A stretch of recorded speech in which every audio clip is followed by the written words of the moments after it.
Thank you. Let's see. Are there any questions? We're going to take questions right now for the Ag Department. Committee, you have any questions for Ag?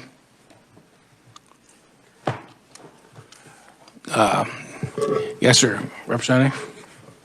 Thank you, Mr. Chair.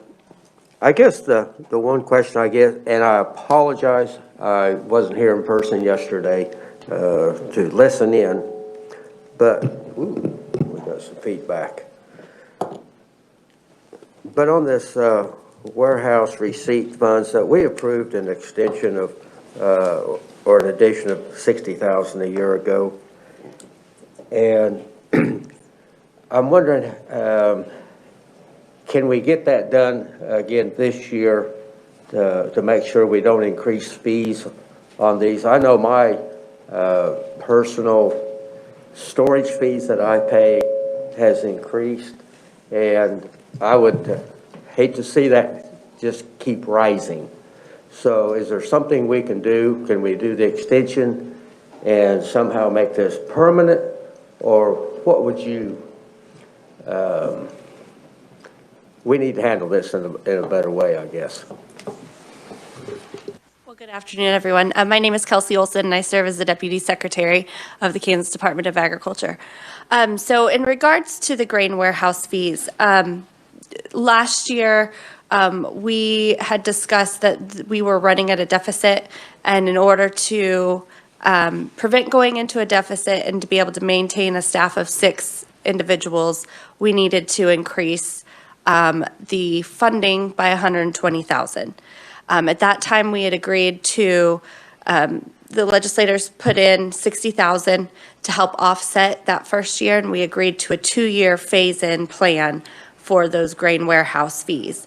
I think we were maybe all under the impression that that $60,000 was going to be ongoing, but the way that it was written and interpreted and implied, it was just a 1-year additional cost. So right now we are working with regulations that go into effect, that half of the increase will go into effect on July 1 for fiscal year FY23. And then the way it's written is that the second half will go into effect on July 1 of 2020, would be fiscal year of 2024. So there's an opportunity to continue to provide funding there. I don't know if there's specific language that we need to include to make it that SGF is not just a one-time increase, but it's a baseline increase, I guess, to the program and to the agency. So we could go ahead and fund that. Can you get that into your budget so that it would automatically, or we could see that in the budget and we could approve it then each year? Yes. Okay. I mean, if you make that SGF enhancement, that would be there, and we would make sure that was applied to the grain warehouse program. But as a producer, it would help myself as well as the warehouses so they don't keep raising their rates. Yeah, we want to try to keep those as low as possible, but yet maintain the program and the regulatory functions. Okay, well, that would be my suggestion, and since it's just informational hearing anyway, so thank you, I appreciate it. Anyone else have a question? Representative? Yeah, just to follow up on that, I mean, do we need to do a proviso? Is that what Representative Newland is requesting, or do we need to adjust the budget? Is that what you're asking? I would suggest proviso, and then next time they come in with this included in their budget. Is that what you're thinking, or are you thinking you're going to put it in? Yeah. Before we go too far, thank you, Mr. Chairman. We've been around the horn on this for the last around the last 3 years, I think, to 4. So let's see if I understand it correctly. Would it be the best way to put an enhancement in the budget for 23? Because you don't have, let me see if I have this straight. You don't have the full amount in your budget, correct, for 23? Correct. So we need to come up with 60,000 additional dollars to come up with 120,000. So wouldn't, no? Well, finish your sentence, and I'm going to let our CFO come up here, I think. Well, I'd rather, I don't want to really do a proviso if I don't have to. I'd rather make an enhancement in the budget recommendation. But, so explain to me what we need to do. Good afternoon. I'm Kellen Leach, and I serve as the CFO for the Kansas Department of Agriculture. And as Deputy Secretary Olson stated, last year we did have $60,000 in state general fund that was added to our budget for fiscal year 22. So at the point in time that our budget hearing actually was officially opened, it could be appropriate to add $60,000 from a funding source from state general fund to our budget for fiscal year 23 and subsequent years, if that was your intention. However, that will only give us the increased baseline of $60,000 from that source. We are still, at least at this point, intending to go forward with the stair-stepped approach of the increased grain warehouse fees that take effect through rule and reg, at least the first stair-stepped approach that will go into effect on July 1st of 2022 for the beginning of 23. If you gave us that $60,000 for fiscal year 23, that would equitably marry the increase we need, but it wouldn't be $120,000 from state general fund. It would be a combination of state general fund and the fee increase fund. out and fee fund out Yeah. from the rule and reg process. Thank you so much. I'm right with you. And when we get to working the budget, then we'll deal with that, Mr. Chairman. To follow up on his question, so we don't have to fight this year after year, what do we have to do so we never have to come back and visit this? You got it? Yeah, I've got it. Okay. So any other questions? One question I have for you. Yesterday, I asked how many FTEs you had that weren't open. And you said 103 in the email I got back. If I'm reading this wrong, is it maybe, are they open now? Is there 103 open now? Or how many open positions do you have? In the email that I sent to Victoria to send out to the committee, we have 39 open FTE positions as of the beginning of the last payroll period, because it's kind of a moving target at any point in time. So we have 39 that were included in our adjusted 22 budget package. I can't say that we have 39 posted vacant positions that we're actively seeking to fill today, but we have 39 vacant FTE positions that were included in our allocated budget. Thank you.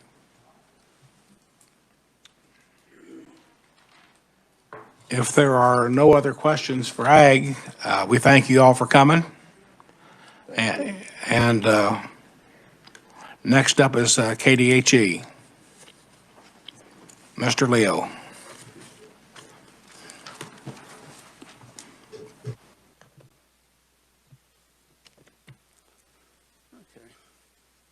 Good afternoon, Chairman Corbett and committee members. My name's Leo Henning, Deputy Secretary and Director of Environment at the Kansas Department of Health and Environment. I have a presentation that we'll go through, so if we can get it pulled up.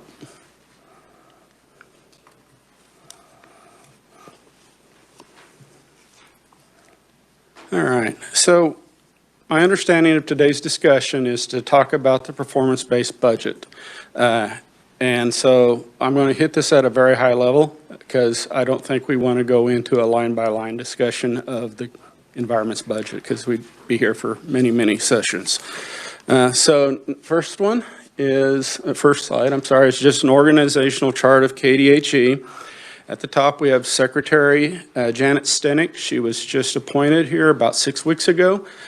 She's acting. I think her confirmation is sometime later this month or next month.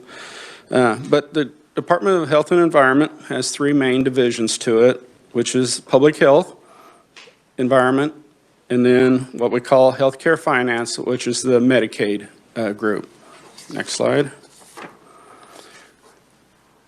Mission, we want to make sure to improve and protect the health and environment of all Kansas. So how does the Division of Environment do that? We make sure that we have clean air to breathe, clean water to drink, and clean soil to live on. Next slide. Oh, that's not my next slide. Did we go one too many? Okay. Can you go back one? Or no? Okay, well, there is a slide in my deck, so, which just basically gives you our employment, which is, we have a total of 443 employees in the Division of Environment. If we had a slide, you'd see a map of Kansas, and it would show you the distribution of those staff. Generally, we have about a $7.5 million budget for the entire division. That is a normal budget. COVID has created an additional amount of revenue for us to use to do testing for COVID. And so therefore, this is, the 71 million is a normal outside of a COVID response budget. So the next slide is the Division of Environment. We implement the federal rules in the state of Kansas instead of the Environmental Protection Agency. We're a highly regulatory agency. We seek for compliance for our companies to the federal rules and regulations.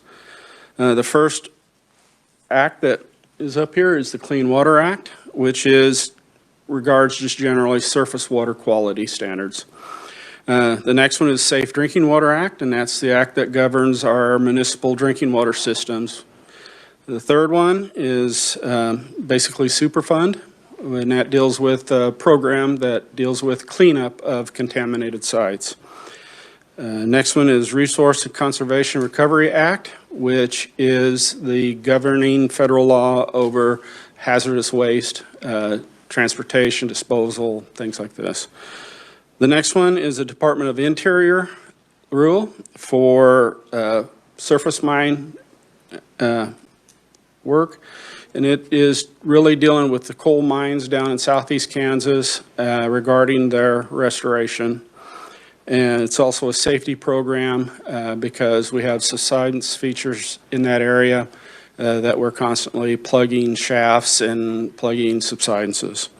Then the last one is the Clean Air Act, which governs emissions to the air. So next slide. That's not my next slide. Next slide. No. Next slide. Yeah, because this is not what I have. Keep going. There's the map that I talked about, the FTEs within the state, so it's there. Okay, this is where I'm at now, which is, this is just a little cheat sheet for anybody. If you get a question from a constituent as to what programs and what bureau, this would be a good access for you to look at. So if you get a complaint about illegal dumping in your area or something like that, you can see what bureau handles things like that. So it's just a quick little reference for the committee. Okay, so let's get into what the programs do. And I hope, no, keep going.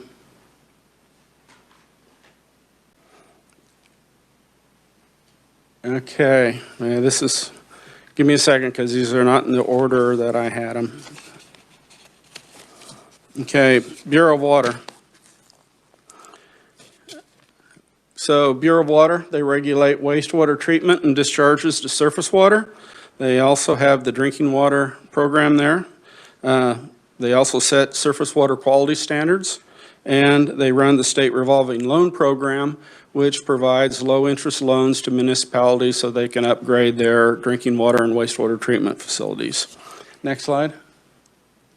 So here's the performance-based budget that goes with that.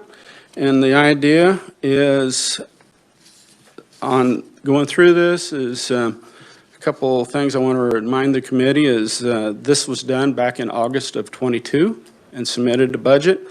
A lot of things have changed from August of '22 till now. And so I'll go through these, but just realize that I'll try to explain some differences from what was submitted versus what reality is right now. And it's mostly around the COVID money. So, so let's do, which one are we on? Water? All right, so what we have with the performance-based budget is I'm going to go to line 3 or goal C, and what that is, that number there is the average regulatory cost per permit.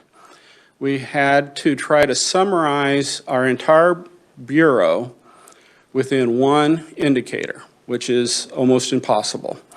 So what that number means is if you go down to the bottom line for the fiscal year, it shows that this bureau has about a $9 million expenditure, $9.8 million expenditure per year, and then an estimated $11 million in '22, and then it's back to $9 million in '23. So just to try, I'll try to explain some of those differences. So the increases in '22 are for a carryover in the state water plan for the harmful algal bloom initiative that Bureau is doing. There was almost a $900,000 carryover, and that explains why it went from $2 million of non-SGF funds to the $3 million. Okay, so what we did was because we only had one indicator, we took the bottom line, $11 million in '22, divided it by the number of permits that Bureau issued, which is 6,677. You take those two numbers and divide it, and you come up with that 1,705 for FY '22. So I hope this makes sense to you, but it is a difficult thing to do because this Bureau does so many different things. To try to come up with a single indicator was very difficult, but we thought using the number of permits, and that's whether it's a drinking water permit, a wastewater permit, a stormwater permit, a UIC permit, and divided it by the total number of dollars that we do, or that we have, gives you a rough estimate of the regulatory costs. And you'll see that throughout these slides. So, I see a question coming. Mr. Representative Chairman, Gardner? I have a question. Yes, Mr. Chairman. Leo, good to see you. Through that explanation you just gave, and I understand what you're talking about because there are certain instances where things occur and it looks like it's out of line. Maybe the output measure or outcome measure might be out of line.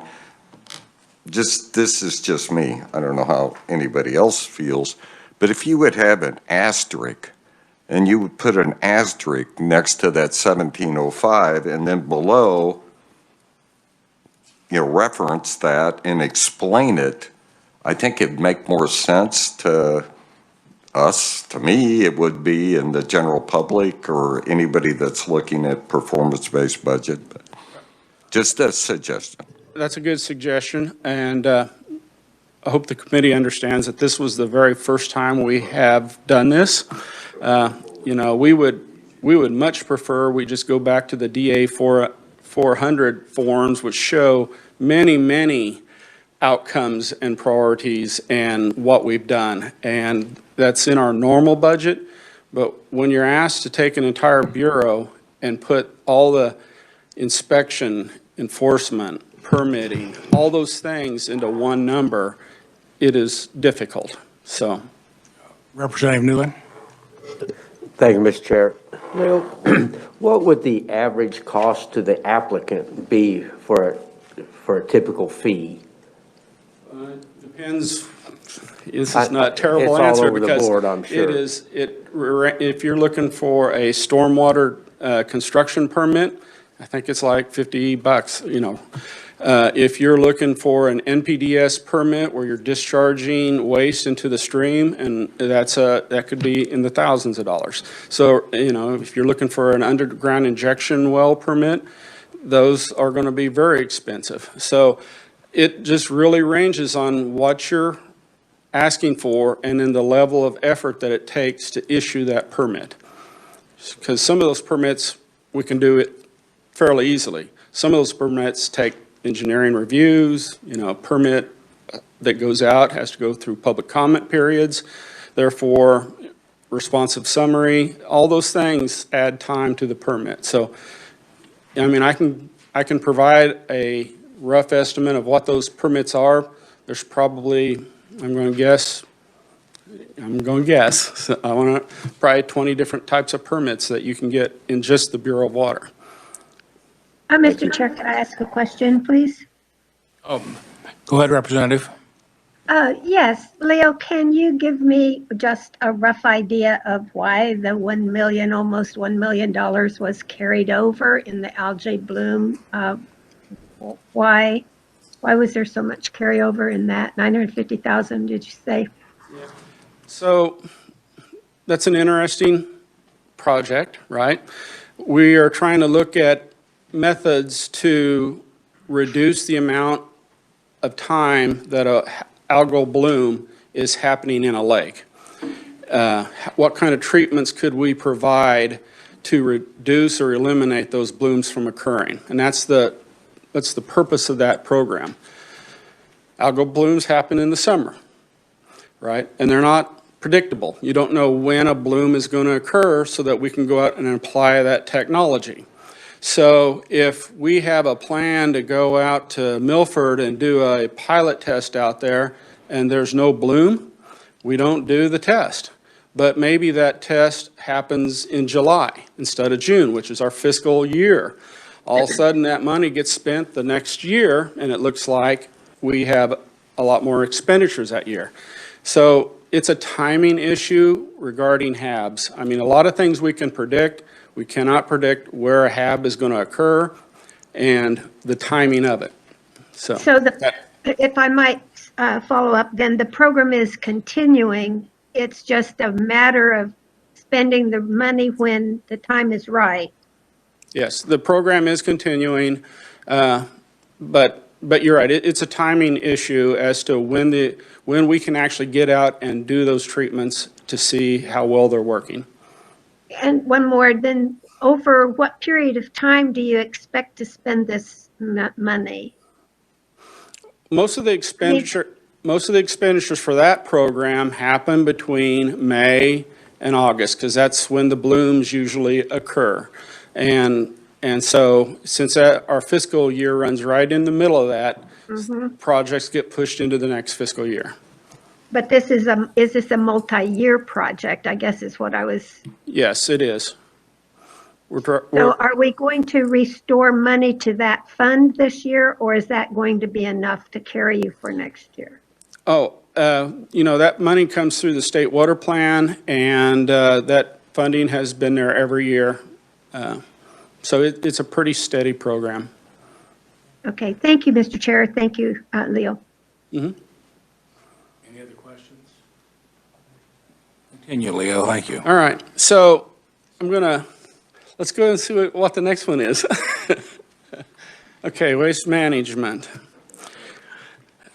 Bureau of Waste Management handles all the solid and hazardous waste issues in the state. That includes landfills, whether they're municipal, construction, or industrial. There's several different types of landfills. Also hazardous waste storage, disposal activities, but also some of the other programs that are in that bureau is composting, recycling, your county household hazardous waste programs, and then the tire program. So let's go to the performance budget on that. And this is the easiest one out of all of them. So it is pretty flat. The money generated there, which is non-SGF, is from the solid waste tipping fee fund that everyone pays when a ton of trash goes to the landfill. The federal funds are for the RCRA permit from EPA. It's the RCRA program funding from EPA. Everything is pretty flat here, and so what the indicator is on this is, again, line C is the average regulatory cost per permit is $2,455 in FY22. And so what that number is generated is you take the $6.5 million at the bottom, divide it by number 6 under the outputs of 2,655 permitted facilities, and that's how you get to that number, which is, again, just an average cost of a permit. So, all right, going to the next one. All right, environmental remediation, underground storage tank sites, petroleum sites, Superfund and state cleanup programs, redevelopment programs like brownfields and the sealer and the environmental use control programs, and then surface mining restoration, which I kind of talked a little bit earlier, is coal mining, reclamation and safety program. So let's go to the performance measures. As you can see there on the funding part of it, again, the non-SGF state funds, most of that money is from the underground storage tank fee fund, where it's funded by a 1 cent per gallon on gas or any petroleum. That 1 cent goes into that fund to clean up all the underground storage tank and orphan gasoline sites around the state. That is the major portion of the funding. As you can see, it's fairly flat at around 22 million. Federal funds, again, there was a slight increase in 21. The EPA provided some additional funds there for, trying to think of this one. It's for the brownfields program, which is the redevelopment program. So again, just to do the math again, for 22, the bottom line number is $28,711,000. If you go to the very bottom line, or number 12 in the performance-based, that's the number of permits, which is 3,009. And again, most of those permits are in the underground storage tank sites. So that generates a $9,541 average cost for permitting in the Bureau of Environmental Remediation Bureau.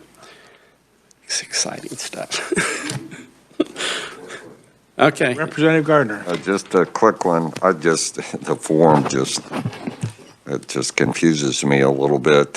Thank you, Mr. Chairman. Leo, do we have to go back to 2018 to show funding?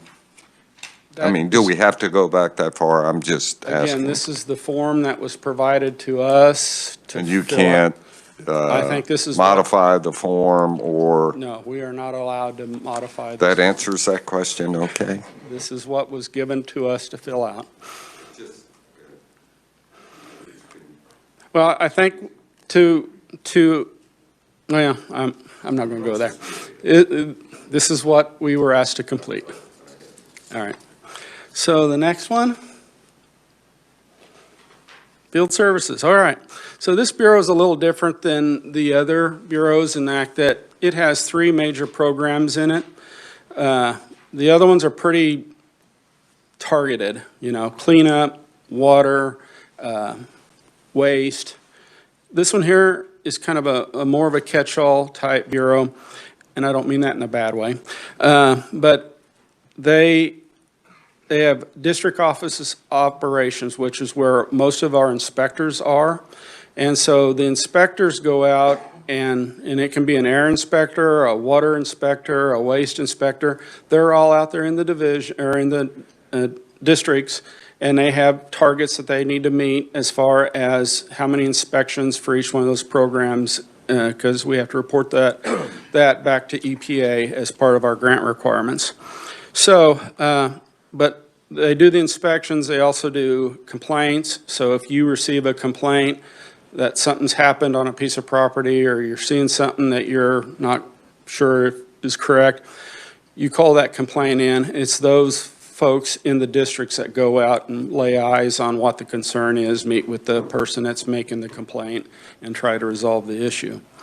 Also the same with spills. If there's a catastrophic release, pipeline, trail derailment, whatever, those are the first folks there to look and assess that.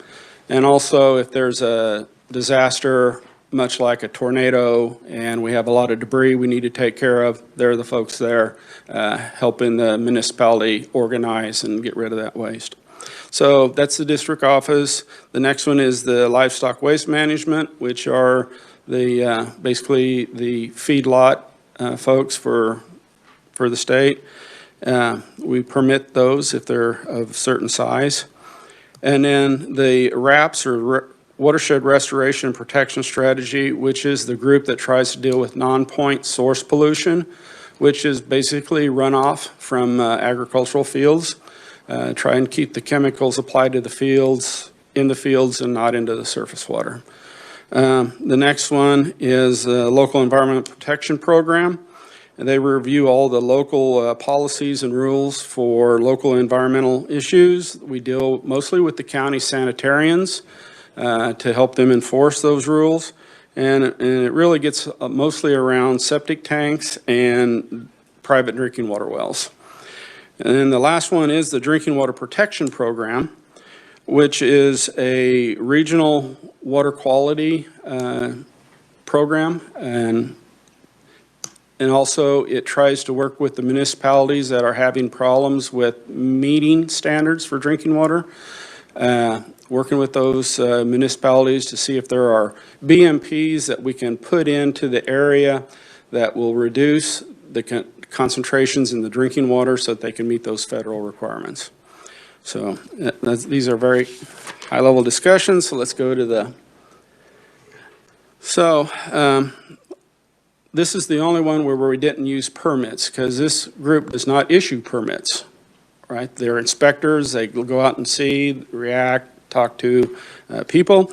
I should say we do have a feedlot permit program, but if we took the entire budget and divided it by the number of permits on feedlots, it would look like our regulatory oversight is huge. So, so what we did was we used a indicator from our Watershed Restoration Group, which is number 3, which is the dollars per pound of nitrogen reduced from surface water based on best management practices put on fields. And so it shows that it costs $9, I'll use 22. We're estimating that it costs $8.68 of effort to reduce every pound of nitrogen that does not go into the surface water. So the actual numbers, which you don't see anywhere, is that we spent $1.1 million in that program, and we reduced 131,000 pounds of nitrogen from going into the surface water.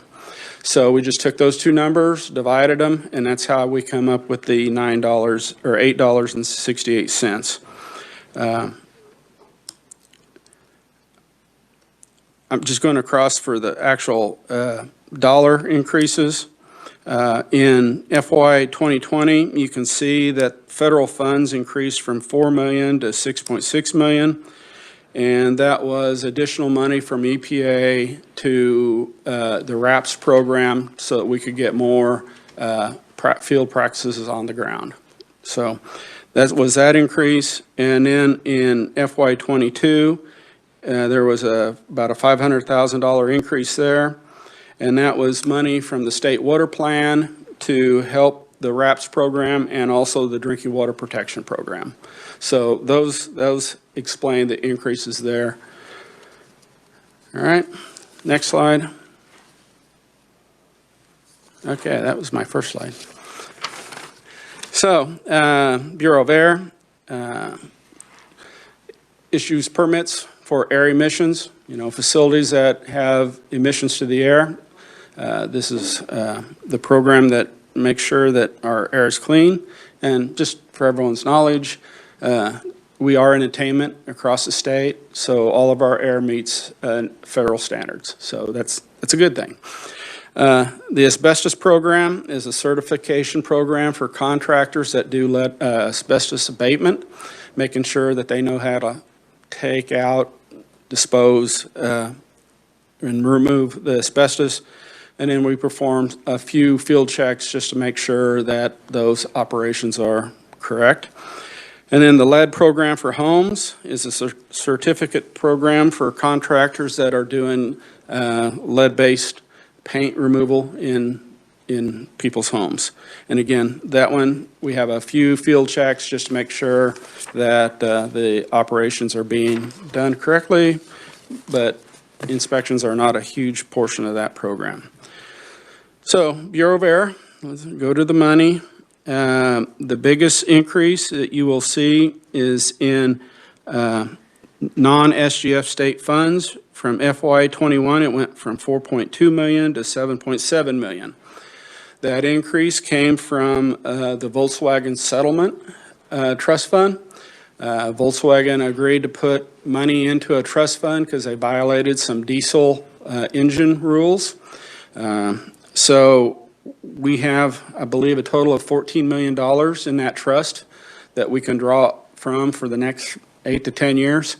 And we did draw some funds there, three point some million dollars. That was been used to provide upgrades to school districts, to buying school buses that are better than the old school buses that were being driven around. And the other is we gave money to the Kansas Department of Transportation to increase the number of electrical charging stations around the state so that people that are driving electrical vehicles can find a place to charge them up as they travel around Kansas. So to that end, we again took the bottom line number of $9,954,000 in FY22. We divided it by the number of permits that the air folks put out, which was 1,269, which is the very bottom of that graph.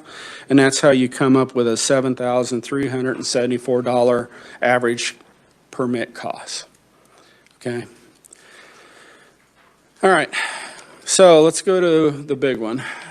Next one, environmental laboratory. First of all, the environmental they perform all the environmental testing for the drinking water supplies in the state. They also provide testing for all of the surface water quality samples that KDHE takes around the state, and then all of the soil and groundwater samples that our Bureau of Environmental Remediation do while they're doing cleanups around the state. They also do the health sample testing, which that includes things like newborn screening. Every baby gets screened for some deficiencies to make sure that we catch those things early. Other things are like sexually transmitted diseases, more of the public health type things. But the big one is the COVID testing. We are doing much of the COVID testing in the state. Breath alcohol program is a certification program for law enforcement, so that when you are pulled over for a DUI, when you take that alcohol breath test, this certifies that equipment that they are using, that data is of high enough quality, you can go to court and withstand those. And then the last one is a lab certification program. It's for both the health and environmental laboratories, and what they do is they go out and inspect private laboratories to make sure that they're following their QA and protocols, so that when a result is reported, that you have confidence that the quality of that information is good, because you're making decisions regarding those results many times, and we want to make sure that there's no problem with the results that you receive. So let's go to the next one, which is the sheet. Yep. So this is going to be a little difficult, because we made these graphs up in August, which was where we were coming off the first COVID testing peak, not realizing that this next group was coming. So you will see that federal funds, the bottom line, we used to get about 2.5 million historically there. It ramped up a little bit to 5 million in 20. In 21, it ramped up to 139 million. And we had estimated in 22, the budget, it would start dropping back off, and it was 88 million. It didn't drop off, okay? And it will surpass the 139 million that we had there as an average. So, or in 21.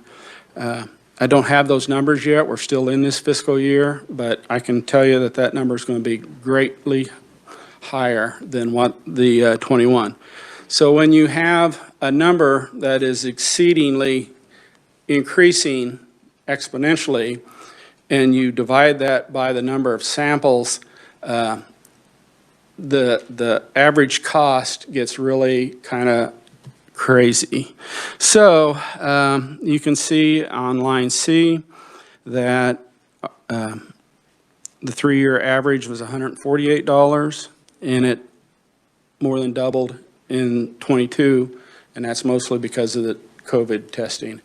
Because not only does this go to our laboratory for our internal costs, it's also buying test equipment and test supplies and sending them out to county health departments, hospitals, everyone that needs COVID testing.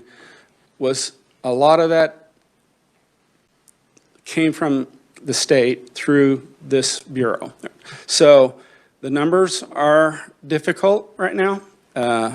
They look like they're out of control, but as long as everyone understands what the numbers are and how and why they are what they are, I think we're good. But it's just a new world that we live in with this testing, and we have to respond appropriately to it. So let's go to the next slide. Hopefully, okay, this is just a slide to show you the testing, COVID testing in the state. Like I said, we had our first peak there with the initial COVID response, and then we had the Delta variant come through, which made that first peak there. Then in the summertime, we start getting away from each other. We're more outside. There's not as much transmittal, and so it fell off quite a bit. So we were thinking, okay, we've made it. And then the new Omicron, with the fall season coming, more colds, more things start popping up again. But then the Omicron started here about a month and a half ago, and those peaks to the right, January peak will far exceed, we're only halfway through January, and that peak will far exceed the December peak. So just to give you an idea of how many samples a month we're running there, and that explains that. Last one, hopefully. No, next. There I am. And that's a beautiful picture of a guy that you should know well. Representative. Thank you, Mr. Chairman. Leo, great report. So the quality of water, and I know that falls underneath you guys to inspect that. Can you kind of tell us what the quality of water is throughout the state, what you're seeing? Generally, the quality, I'm going to make a very general statement here. Generally, the water quality is improving in our surface waters, is what I think you're asking. If not, Groundwater or surface water? Take your pick, because I know Wichita has some groundwater that they've tried to plan on, and they've had some issues with that. Okay. First of all, let's go back to surface water. Okay, we'll go surface, that's fine.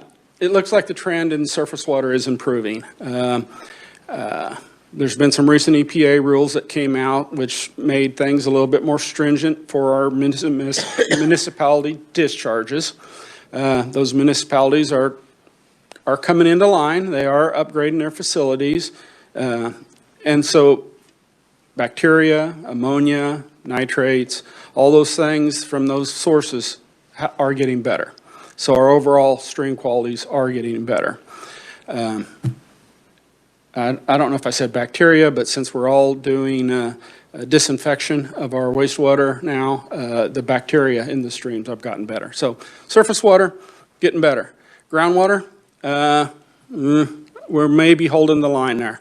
I think Representative Smith, I know I owe you some information, but we have identified some big surface or groundwater issues. And I think some of you are familiar with the Southwest Kansas uranium information. I don't know if you know, but Northwest Kansas has got some of the same issues. We are just now getting that information in. It's a 2-year study. We got the first year done, and there is uranium up in those streams. So if you're a private well owner, how would you know that you have uranium or that you're drinking uranium? So we are up there assessing that area right now, and we were working with the landowner or the private well owners to let them know what they have. It's up to them to decide how they respond, because they're private wells and therefore we don't regulate them, but they need to have the information so that they can make some decisions as to what they want to do. Nitrates is continuing to be a problem for our municipalities. There's an MCL, drinking water standard of 10 for nitrates. And I think that right now, which is what the Drinking Water Protection Program is trying to address, there are roughly 200 municipalities in this state which are exceeding, or the nitrate concentration in their water is going up. So, and that's, like I said, the Drinking Water Protection Program, we're trying to identify those cities where we're seeing an upward trend in nitrates, and then trying to assess the area to see where are those nitrates coming from, and is there any best management practices that we can install to keep it from going over that drinking water standard. Because once you go over that drinking water standard, that municipality will have to put on a treatment system to bring it back under the federal standards. And that is an expensive, especially for our smaller communities. You ask a small community to install a $2 million reverse osmosis system, and it is difficult for them to do. So that's what the Drinking Water Protection Program tries to do. One more question while we're on this. We've been hearing from different state agencies about employees and the difficulty we have in attracting employees, retaining employees, and succession planning and things like that.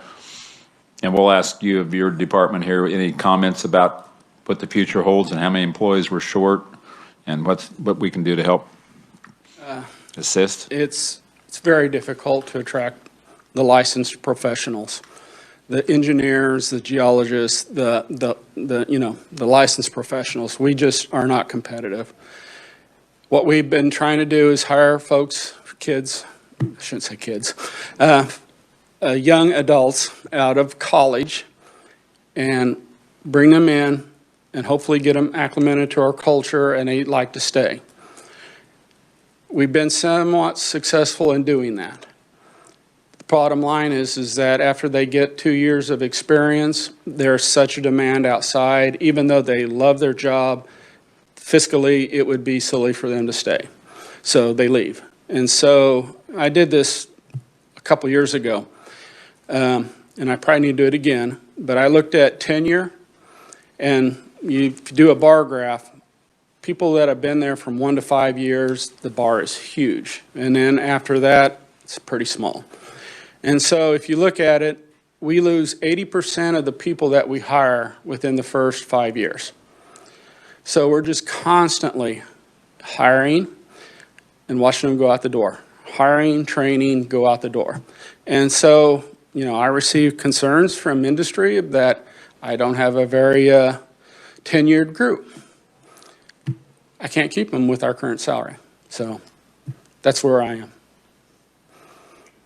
Well, I think at some point in time, we need to have a conversation about how we can help turn that around, because the culture is excellent in talking to your employees, but the compensation and the long-term compensation, we're going to have to get a plan B. So, well, thank you for your efforts, and I appreciate you coming today. Committee, any more questions? Leo, I have a question. With all the COVID money you got, which was quite a little bit, where did it go? What holes did it fill, or how was it spent?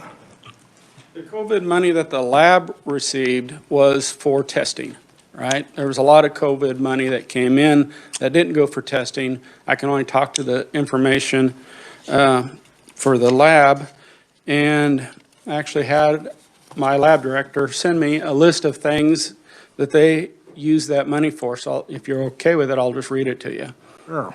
Okay, so first of all, we had to purchase additional instruments out at the lab so that we could start processing more and more COVID. I mean, this is, again, an unprecedented amount of volume that we've ever seen before, and it would have overwhelmed our initial amount of instruments that we had there.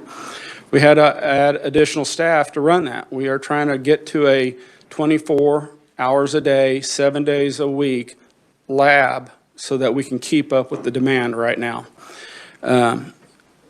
Then buying the kits, the testing kits for those instruments, and the swabs, all the things that you have to have, the gloves, all the PPE to take those testing. We had a lot of expenses there.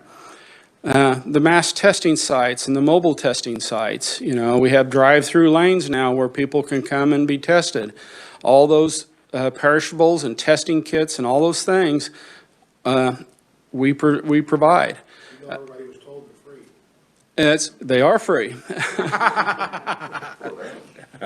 Right, it's free for them, but that is true. That's what the federal dollars came down for.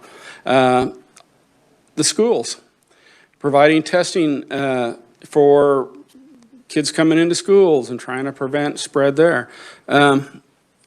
So we've sent out lots of equipment, supplies to local health departments, to clinics, to community testing centers, partners, and those are all in that budget. And then if we don't do the testing, because we can only do so many, we had to send tests out to contract labs. Well, those contract labs needed to be paid also, and we paid all those bills for that outside testing so that it is free to our citizens. So that's a general idea of where all the money went. Several $1 million were spent to provide for all the test kits and all the testing. It's probably about 150 million right now. So yes, it's not free, but for right now, the federal government is providing those funds. You were almost out of here, Representative Gardner. Well, just one last question, Mr. Chairman. Leo, what do you think about moving downtown? The lab? Yeah, are you excited about that? Yeah, and I was going to cover more of those things during our normal budget. Well, you can cover it. But yeah, we're excited. I mean, I don't know if any of you have been to our current lab. It's a 1950s hospital that was built in the Korean War out at Forbes Field. Our laboratory rooms are what used to be examination rooms, right? So it's not conducive to a modern lab. It's basically falling apart. We keep putting millions of dollars into that building each year to keep it functional. And it was just time to have a new lab. And I know our lab and our lab director, they're excited to have a downtown location where there's amenities around the area that they can avail themselves to, because out at Forbes, there's nothing. So, yeah, they're excited, and we appreciate the effort of the legislators on Are you that. going to keep your other site, or just your other site that you're at now, will that just be gone?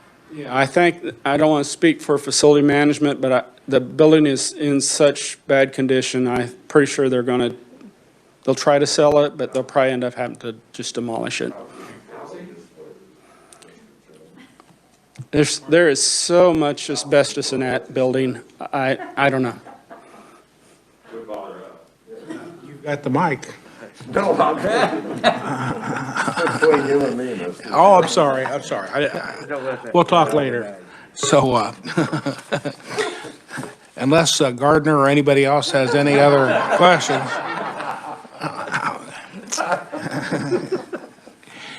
I'd like to thank you for coming. Any questions online, Sydney, or anybody? Will I be coming back for questions? Okay. So, That's good, thank you. this will end the hearing, and Leo, thank you very much, and we'll catch you later. Thank you. We're adjourned.